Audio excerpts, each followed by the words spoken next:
A nossa sexualidade, ela é apoiada num tripé. Esse tripé, ele é composto de um aspecto físico, biológico, ele é composto de um aspecto social e ele é composto de um aspecto psicoemocional. Então, veja, esse tripé é que determina quando a gente está sexualmente pronto para viver uma vida sexual. Agora, cada um desse tripé tem características diferentes. Então, se a gente for olhar para o adolescente, como é que ele está biologicamente? Como é que está esse adolescente em termos do seu desenvolvimento físico? Ora, ele já entrou na puberdade. Então, uma menina, vamos pegar o exemplo da menina de 13 anos ou de um menino de 13 anos. Eles com 13 anos, eles já entraram na puberdade. No caso das meninas, ela já ter menstruado e no caso dos meninos, eles já terem ejaculado. Claro que a puberdade não é só essa questão de menstruação e ejaculação, de ovulação e ejaculação, mas isso é o marco da puberdade. É isso que, tudo que acontece na puberdade é exatamente para que a garota ovule e menstrue, porque isso significa que esta menina está pronta para a reprodução e que o menino seja capaz de ter ereção e ejacular, porque isso significa que ele já é capaz de engravidar uma garota. Então, quando este garoto ou esta garota, eles estão prontos fisicamente para se reproduzir, eles também estão prontos fisicamente para fazer sexo. Ou seja, eu não estou aqui dizendo que um garoto ou uma garota que já menstruou ou ejacula já precisa fazer sexo. Não é isso. O que eu estou dizendo é que fisicamente, menino e meninas, quando estão prontos, com a sua capacidade reprodutiva pronta, ou seja, ter entrado na puberdade e menino ejaculando e produzindo espermatozoides, e esta menina ovulando, e o sinal disso é que ela está menstruando, isso significa que eles estão fisicamente prontos. Então, se a gente olhar esse pedaço do tripé que define a sexualidade, esse tripé do biológico, o garoto na adolescência, a garota na adolescência, já está pronto para sentir as sensações sexuais. Então, se ela olhar para alguém, se alguém olhar para ela, se ele olhar para alguém, se tocar em alguém, se alguém tocar nele, se pensar, se imaginar alguma coisa, tudo isso vai provocar excitação neles e vai provocar desejo sexual neles. E, obviamente, se eles tiverem a oportunidade de levar isso adiante, consequentemente, eles vão passar por todas as fases da resposta sexual. Mas, se eles não tiverem essa oportunidade, o que vai acontecer? Esse desejo e essa excitação vai ser canalizada para outra coisa e fazendo com que eles, pelo menos momentaneamente, ou não estimule mais para não chegar a um ponto de que eles não são mais capazes de resistir, ou que, de fato, deixa isso para lá, vai fazer outra coisa e deixa a sexualidade ali um pouquinho sublimada, né? Para poder aguentar, ter outras condições para viver uma vida sexual que ele de fato ou ela de fato dê conta de ter, não só pelos aspectos físicos, mas também pela outra ponta do tripé. Qual é? Que é o contexto social. Então a gente tem, como eu falei para vocês, um aspecto que é biológico, mas a gente também tem um aspecto que é o aspecto social. E esse aspecto social, ele vai definir normas, definir regras, vai dizer como é que a gente quer que o nosso filho ou a nossa filha viva a sua vida sexual.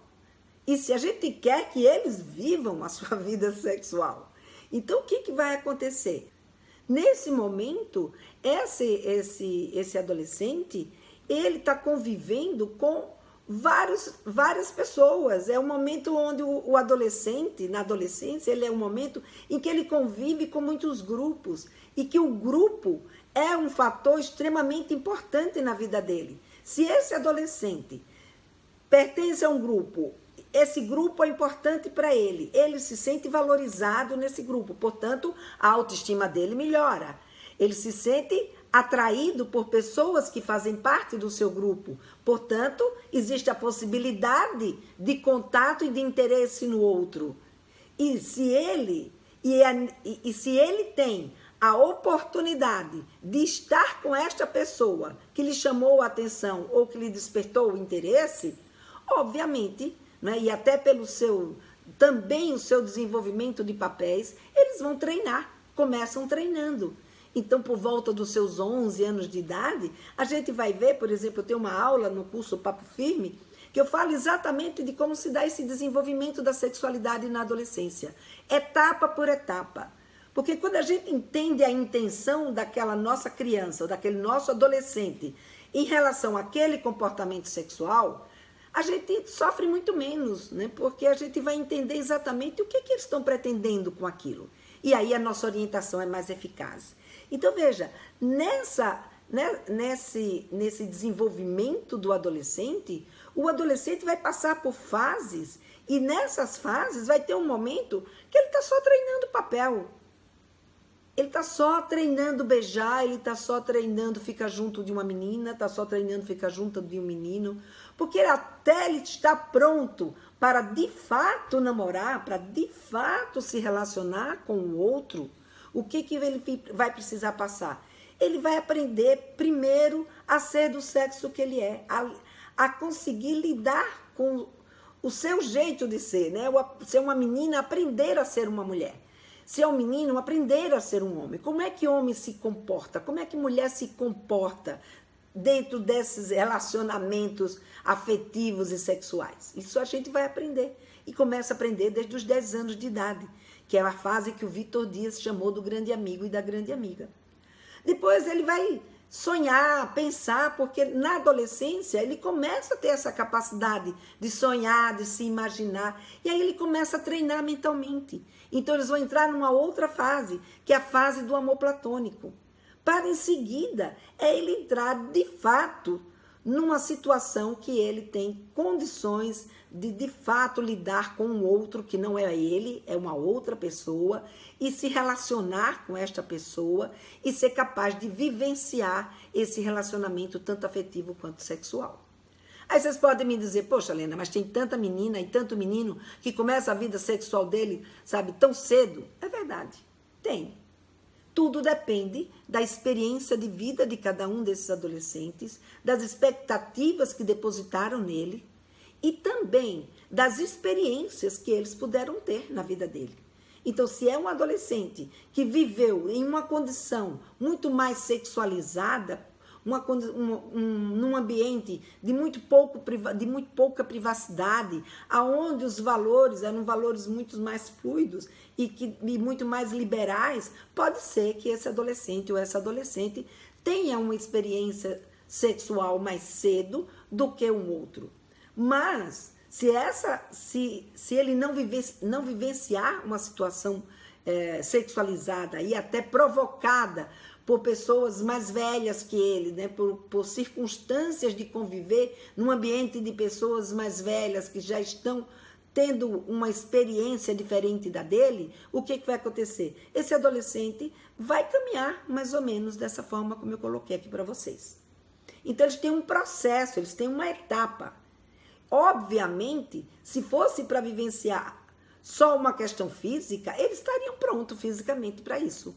Portanto, eles vão reagir. Mas para poder eles darem conta desses aspectos sociais e dos aspectos psicoemocionais que nós temos, esse adolescente precisa entender o que se passa com ele e precisa entender quais são as expectativas que se tem em relação a ele e precisa aprender a lidar com essa situação.